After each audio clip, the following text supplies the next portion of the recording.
Olá, estamos dando continuidade ao nosso discipulado, agora no discipulado 4, oração. Primeira parte, oração, eu dividi em duas partes, né?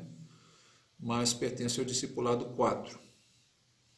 Tá, vamos orar antes de começarmos. Obrigado, Senhor, pela tua graça e misericórdia. Obrigado, Senhor, por esse tópico, esse tema tão importante que é a oração. E que o Senhor faça de nós pessoas de oração. Que o Senhor nos ensine, Senhor, como orar, e que Teu Espírito Santo seja sempre nos influenciando, Senhor, a aprendermos a orar e vivermos de uma forma que o glorifique. Obrigado mais uma vez por esse estudo, obrigado pelas suas dádivas até aqui, em nome de Jesus, Teu Filho. Amém. Bem, nós falamos, tópico 1, no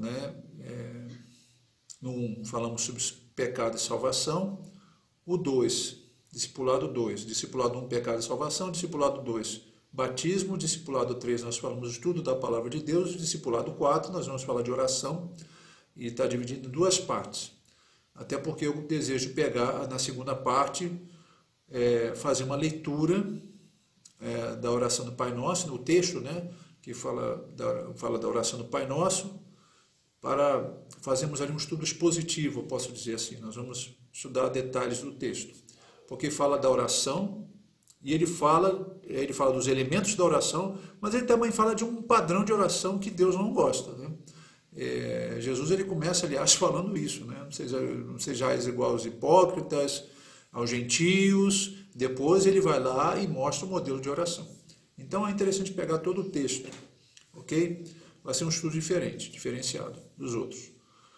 Bem, a apostila que eu já enviei, né, diz o seguinte: certa vez um estudioso disse, é muito interessante, a oração é a respiração da alma.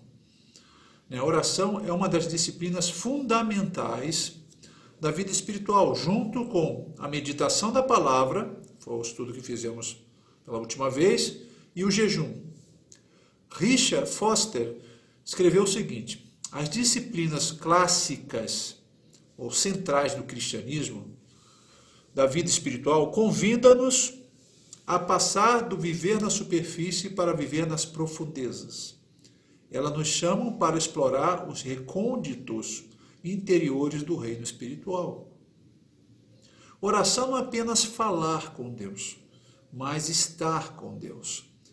A oração consiste numa relação, comunhão com Deus. Certa vez, e tem até no YouTube, né, essa pesquisa, certa vez um neurocirurgião resolveu mapear a atividade cerebral de algumas pessoas ligadas às religiões distintas. A intenção do neurocirurgião era descobrir o que acontece com a mente dessas pessoas enquanto oram ou meditam, né? Porque para algumas religiões eles só meditam, eles não oram. Ele descobriu algo surpreendente, que aconteceu somente com o cristão. Ele constatou que a parte ou a região relacionada à fala, à conversa, estava plenamente ativada. Isso não aconteceu com nenhuma outra pessoa, budista, né, um espírita. Olha só que coisa interessante, né? Isso aqui é bem interessante, tem no YouTube. Para começar, leia João 14,6 e responda: como é possível ao pecador se conectar com Deus, né? Se aproximar, né? Ou se conectar com o Pai? Lembrando que o homem estava desconectado com Deus, como escreveu Paulo, né? Estava morto. Lembra lá no primeiro estudo, o discipulado número 1, nós falamos sobre isso. Bem, João 14,6 diz o seguinte: respondeu-lhe Jesus: eu sou o caminho, a verdade e a vida. Ninguém vem ao Pai senão por mim. Então não existe outro caminho, não existe uma outra forma de se conectar com Deus, a não ser por meio de Jesus Cristo. Essa é a única forma. O ímpio, o injusto, o homem pode, comum, ele pode, comum assim, é uma palavra mal utilizada aqui. Mas uma pessoa que não tem Deus, não tem religião, ela pode tentar falar com Deus, ela pode até tentar falar com Deus. E Deus pode, na sua misericórdia, até ouvi-lo, ok? Mas ele não vai conseguir estabelecer uma comunhão com o Senhor, de forma alguma. porque é necessário Cristo na vida dele. Tá? Às vezes no pedido de socorro.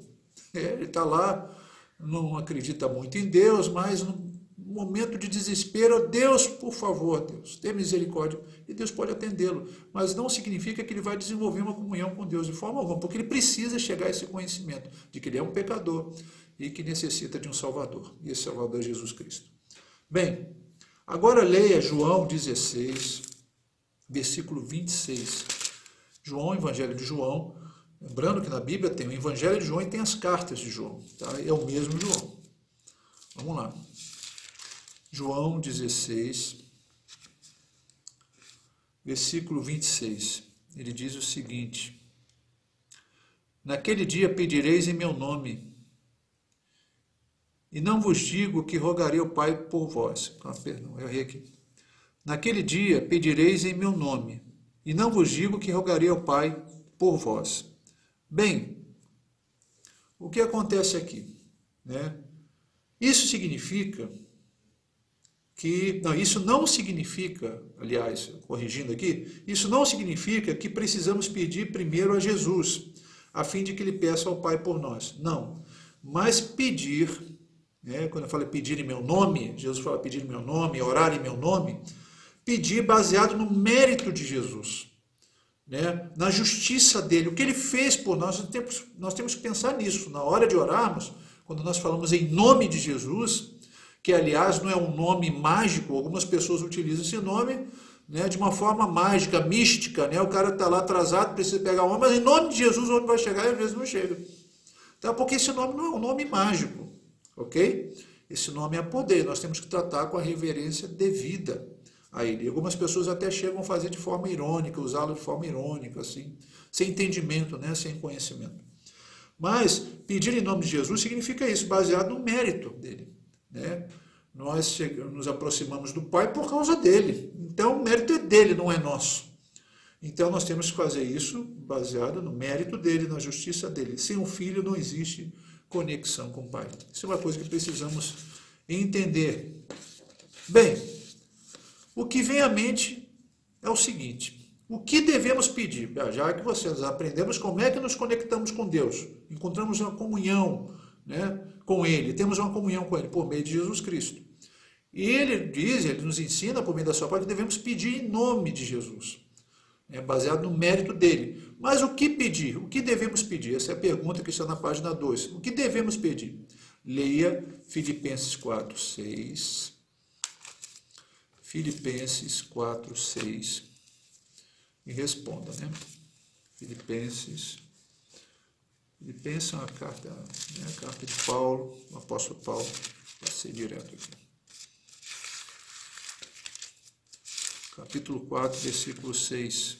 Ele diz o seguinte: não andeis ansiosos de coisa alguma. Em tudo, porém, sejam conhecidas diante de Deus as vossas petições pela oração e pela súplica com ações de graça. Que necessidade você pode levar a Deus em oração? Todas as necessidades, de acordo com o texto bíblico. Não significa que Deus há de atender todas elas, ok? E com o tempo nós vamos aprender, inclusive no Pai Nosso. Eu falo Pai Nosso, mas esse título ele não existe na Bíblia. Nós é que damos, os homens é que deram esse título à oração, mas ela não existe na Bíblia. Tá? Esse título, Pai Nosso, o nome da oração é Pai Nosso, ok?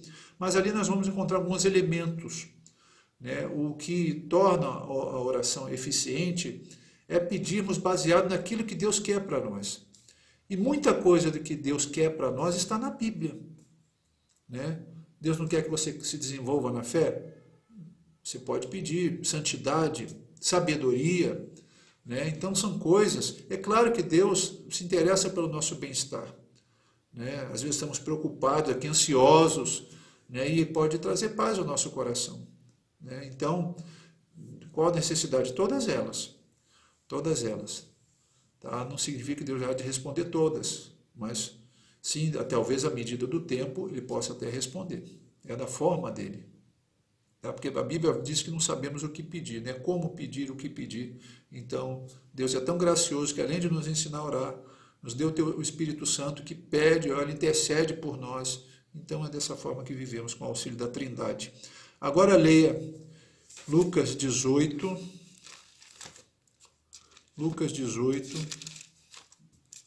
capítulo 18,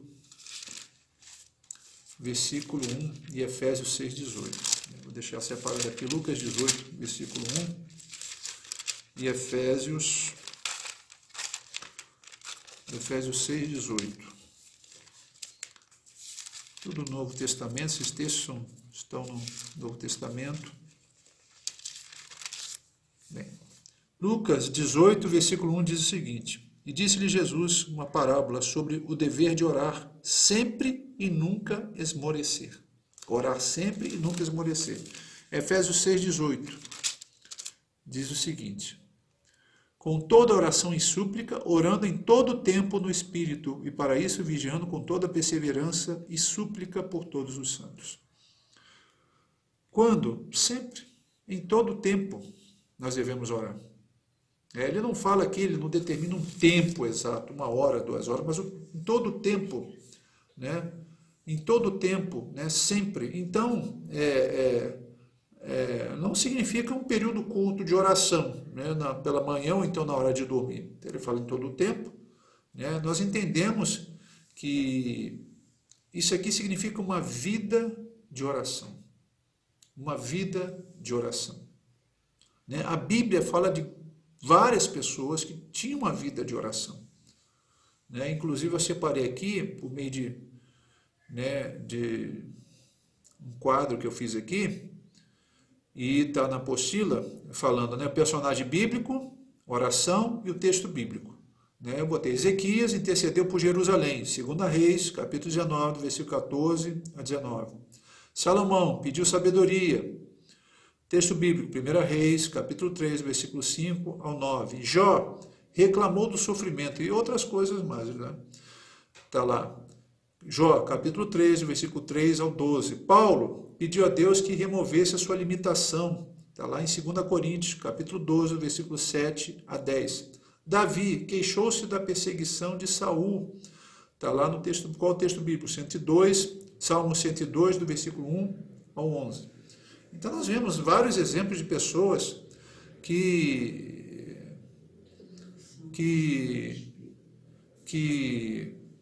oravam, né, tinham uma vida de oração. Então isso é muito importante. Então orar o tempo todo traz essa ideia de uma vida de oração, ok? Depois nós vamos ver os elementos da oração. Para quê? Né? Orar por quem? Né? E o que devemos orar? Né? Então essa parte nós vamos deixar para depois. Seria a segunda parte do discipulado 4. A seguir eu coloquei um exemplo de uma pessoa de oração. O nome dele é George Miller. Você pode entrar no YouTube, no Google, aliás, até no YouTube também, né? Fala um pouquinho de George Miller. E diz o seguinte, coloquei aqui na apostila. George Miller construiu 5 grandes orfanatos e cuidou de 10.024 órfãos durante a sua vida. Quando ele começou, em 1834, havia acomodações para 3.600 órfãos em toda a Inglaterra. E o dobro de crianças com menos de 8 anos estavam na prisão. Um dos grandes efeitos do ministério de Miller foi inspirar os outros para que, de acordo com o biógrafo Pearson, 50 anos depois que Miller começou seu trabalho, pelo menos 100.000 órfãos eram atendidos somente na Inglaterra. Ele orou por milhões aqui colocaram dólares, né? Mas eu acho que era libra esterlina na época na Inglaterra, para os órfãos, e nunca pediu dinheiro diretamente a ninguém. Uma coisa importante aqui, ele nunca recebeu um salário nos últimos 68 anos do seu ministério, mas confiou em Deus para colocar no coração das pessoas que lhe enviasse o que ele precisava. Ele nunca pegou empréstimo ou se endividou, e nem ele nem os órfãos passaram fome. Esse é só um pequeno exemplo de uma pessoa de oração. Aliás, o George Miller, quando ele pedia a Deus uma quantia para sustentar o orfanato, não para ele, mas sustentar todo o orfanato, ele dizia a Deus a quantia que ele desejava e ele esperava em Deus. Ele fazia as crianças acordarem com cedo, elas acordavam e colocavam os joelhos no chão para orar a Deus. Falavam assim, hoje nós não temos pães, nós não temos o que comer, então vamos orar. E eles juntos oravam e pouco tempo depois tinha gente batendo na porta. E se a pessoa viesse com um valor que não era o valor que ele pediu, ele não aceitava. Ele era assim, né? Então, mas sempre viu as suas necessidades supridas, as necessidades deles e dessas crianças. E por esse ministério, a Inglaterra não entrou num colapso. Viu que a metade das crianças até 8 anos estavam na cadeia. Então, imagine essas crianças todas no meio da rua, né, como delinquentes. Então, um ministério muito importante e que foi mantido pela fé, pela oração desse homem que tanto confiava em Deus e que deve nos inspirar também. Né? Temos a inspiração máxima que é Jesus Cristo, mas existem muitas pessoas que foram pessoas de oração e que deixaram marcas profundas na sociedade, que sirva de exemplo para nós, que estamos aprendendo a orar, né? E na segunda parte da oração, do estudo discipulado sobre oração, nós vamos ver o que Jesus fala sobre a oração, né? Por que devemos orar, né? Por quem devemos orar, né? E por aí nós vamos aprendendo mais sobre a oração, é claro, né? A cada dia nós vamos também exercitando a oração, ok? Deus abençoe e nos vemos no próximo estudo. Abraços a todos.